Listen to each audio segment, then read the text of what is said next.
Daily current affairs की श्रृंखला में जिसमें हम लोग डेली कुछ प्रश्नों का प्रैक्टिस करते हैं। तो आज 24 दिसंबर 2025 के इस श्रृंखला में हम लोग देखेंगे कि कौन से ऐसे महत्वपूर्ण प्रश्न हैं जो आगामी परीक्षा में पूछे जा सकते हैं, चाहे वो परीक्षा यूपीएससी हो, बीपीएससी हो, एसएससी हो या फिर कोई अदर कॉम्पिटिटिव एग्ज़ाम। तो आइए शुरू करते हैं। देखते हैं हमारे सामने सबसे पहला प्रश्न क्या है। सबसे पहला प्रश्न है, भारत ने श्रीलंका के चक्रवाती तूफान प्रभावित क्षेत्रों के पुनर्निर्माण के लिए सहायता के रूप में कुल कितनी सहायता देने का प्रस्ताव रखा है? तो इसका सही उत्तर है ऑप्शन सी, 450 मिलियन।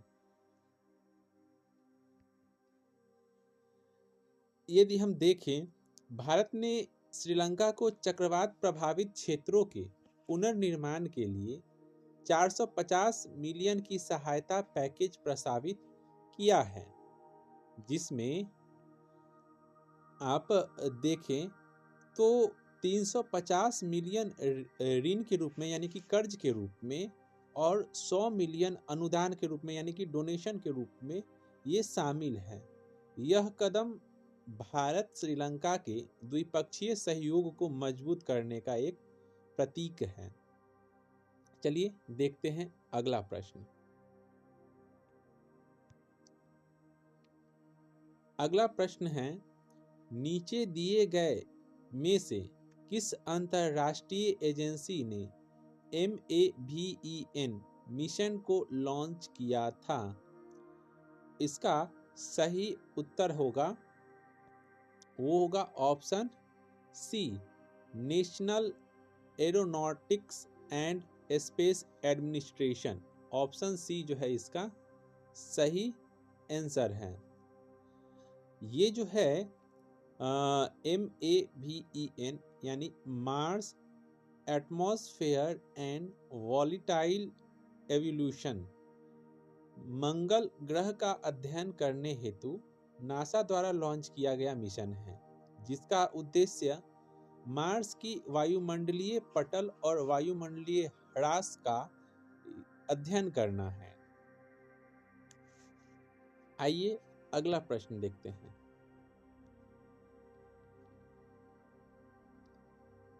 अगला प्रश्न है हमारा, भारत में डिजिटल भुगतान को बढ़ावा देने के लिए RBI द्वारा हाल ही में किस प्रणाली पर विशेष जोर दिया गया है? तो इसका सही उत्तर है UPI। Option C, UPI Bharat की सबसे लोकप्रिय डिजिटल भुगतान प्रणाली है। RBI इसे सुरक्षित, तेज और वैश्विक स्तर पर स्वीकार्य बनाने के लिए निरंतर सुधार कर रहा है। आइए देखते हैं अगला प्रश्न। अगला प्रश्न है, हाल ही में चर्चा में रहा AI सेफ्टी फ्रेमवर्क किस क्षेत्र से संबंधित है? तो इसका सही उत्तर है ऑप्शन बी, कृत्रिम बुद्धिमत्ता से संबंधित। AI सेफ्टी फ्रेमवर्क का उद्देश्य आर्टिफिशियल इंटेलिजेंस के सुरक्षित, नैतिक और जिम्मेदार उपयोग को सुनिश्चित करना है। अगला प्रश्न हम लोग देखते हैं। अगला प्रश्न है, भारत का लाइफ मिशन किससे संबंधित है? तो इसका सही उत्तर होगा ऑप्शन बी, टिकाऊ जीवन शैली। लाइफ यानी कि लाइफस्टाइल फॉर इन्वायरमेंट मिशन पर्यावरण अनुकूल जीवन शैली अपनाने पर बल देता है, ताकि पर्यावरण को बिना नुकसान पहुंचाए विकास हो सके और जीवन शैली भी आरामदायक हो। इस मिशन का यही उद्देश्य है। आइए बात करते हैं अगले प्रश्न पर। अगला प्रश्न है, हाल के वर्षों में भारत किस देश के साथ रणनीतिक साझेदारी को विशेष रूप से इंडो पैसिफिक क्षेत्र में मजबूत कर रहा है? तो इसका सही आंसर होगा option C, Japan. Bharat Japan साझेदारी इंडो पैसिफिक क्षेत्र में सुरक्षा, व्यापार और बुनियादी ढांचे के विकास के लिए महत्वपूर्ण है। आइए अगला प्रश्न देखते हैं।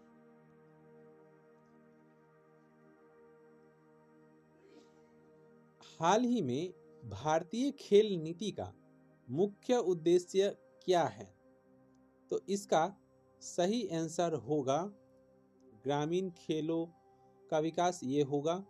खेलों के करियर के रूप में बढ़ावा, ये भी होगा। और ओलंपिक पदक, ये भी होगा। तो उपयुक्त सभी, यानी कि ये सभी जो है इसके सही आंसर होंगे, क्योंकि भारतीय खेल नीति का ये मुख्य उद्देश्यों में से है। नई खेल नीति का लक्ष्य जमीनी स्तर से प्रतिभा विकसित करना और खिलाड़ियों को अंतर्राष्ट्रीय स्तर पर प्रतिस्पर्धी बनाना है। आइए अगला प्रश्न देखते हैं। इसरो के आगामी गगनयान मिशन का मुख्य उद्देश्य क्या है? तो इसका सही आंसर होगा मानव को अंतरिक्ष में भेजना, यानी कि ऑप्शन सी। गगनयान भारत का पहला मानव अंतरिक्ष मिशन है, जिसमें इसरो ने यह लक्ष्य रखा है कि वह मानव को अपने आत्मनिर्भर होकर मानव को अंतरिक्ष में भेजेगा, बिना किसी अन्य स्पेस एजेंसी के सहायता के। आइए अब अगला प्रश्न देखते हैं। नई शिक्षा नीति NEP 2020 में किस पर विशेष जोर दिया गया है? रटने की प्रवृत्ति पे, बहुविषयक शिक्षा पे, या केवल तकनीकी शिक्षा पे, या परीक्षा केंद्रित शिक्षा पे? तो इसका सही आंसर होगा ऑप्शन बी, बहुविषयक शिक्षा पे। यानी कि NEP 2020 जो है छात्रों में समग्र विकास और कौशल आधारित शिक्षा पर बल देने की बात कहती है, और समग्र विकास के लिए जो है एक से अधिक विषयों का ज्ञान होना आवश्यक है। इसके लिए NEP काम कर रहा है। अगला प्रश्न है, भारत में नेट जीरो लक्ष्य का आशय क्या है? मतलब इसका मतलब क्या है? नेट जीरो का मतलब क्या है? तो इसका सही आंसर होगा ऑप्शन बी। ऑप्शन बी क्या है? कार्बन उत्सर्जन और अवशोषण में संतुलन। ऑप्शन बी में क्या है हमारा? कार्बन उत्सर्जन और अवशोषण में संतुलन। यानी नेट जीरो का अर्थ है जितना कार्बन उत्सर्जन हो उतना ही अवशोषण किया जाए, यानी कि कार्बन का जो उत्सर्जन है वो ना बढ़े। तो आज के लिए हमारे पास इतना ही प्रश्न था। आपको आज का प्रश्न कैसा लगा और कंटेंट कैसा था वो ज़रूर हमें बताएं। साथ ही यदि आप अभी तक हमारे चैनल को सब्सक्राइब नहीं किए हैं तो चैनल को सब्सक्राइब कर लें, ताकि आने वाला जो भी कंटेंट होगा वो आप तक आसानी से पहुंच सके।